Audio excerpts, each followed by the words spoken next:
Hi, Domenica here from easysewingforbeginners.com. In this video today, I'll be going through some basic supplies that you might need if you're just getting started with hand embroidery. Now, this is the first video in my Learning to Hand Embroider series, so don't forget to check out the playlist for other videos available as well. Okay, let's get started. Okay, so here are some of the basic supplies that you might need when getting started with hand embroidery. So starting with the fabric, you can pretty much embroider on most types of fabric. I usually use 100% cotton, similar to like a quilting cotton. And I pre-wash my fabric, but if it's going to be a decorative piece that's going to stay in an embroidery hoop, then you can probably get away with not pre-washing it. Some fabrics might need stabilizing, especially if it's a piece that's going to be sewn into a cushion, or you just want to stop the fabric from stretching out of shape.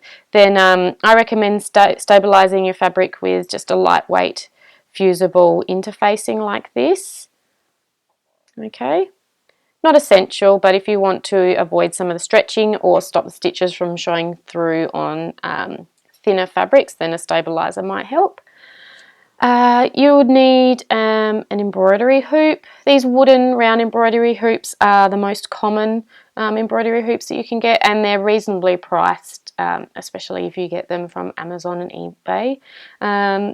They come in all different sizes, and you can also get oval shaped and square embroidery hoops as well. Now you'd need some sort of thread. The most popular is a 6-stranded DMC thread like these ones here. So basically you can separate the strands of thread and use 1 or 2 strands of thread if you're doing thinner lines, or you can make the sewn lines thicker by using more strands of thread. You can also get a product called pearl cotton like this, which is 1 strand of thread, but it's a little bit thicker, and then it saves you having to mess around with those strands of thread. The next thing you need is your needle.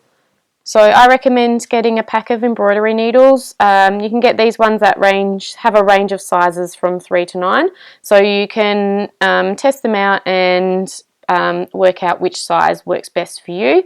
The embroidery needles have a bigger eye, so it makes it easier to thread them with more strands of thread. Okay, you'd need some kind of marker for transferring your design onto your fabric. So I recommend a water erasable marker like this. So basically you draw your design on your fabric, embroider over the design, and then you dab it with a cloth, and that gets rid of the pen lines. So that's one good solution. There are different methods as well, which I will be making tutorials for later on, so you can keep an eye out for those. I recommend having some snips or some small embroidery scissors, because you're dealing with cutting threads a lot. These snips are just really handy to have next to you when you need to snip those threads. And one last thing, which isn't essential but I find it really useful, is this product called Thread Heaven. Now this Thread Heaven will help stop your threads from tangling and fraying up so quickly. Okay, so I can show you how to use that in a different tutorial a little bit later on as well. Okay, so in my next tutorial I'll be showing you how to transfer a design onto your fabric ready for embroidering. I hope you found this video useful. Don't forget to check out the other videos in my Hand Embroidery for Beginners series, and subscribe to keep up to date with all my other videos coming out in the near future. Thanks for watching. See you next time.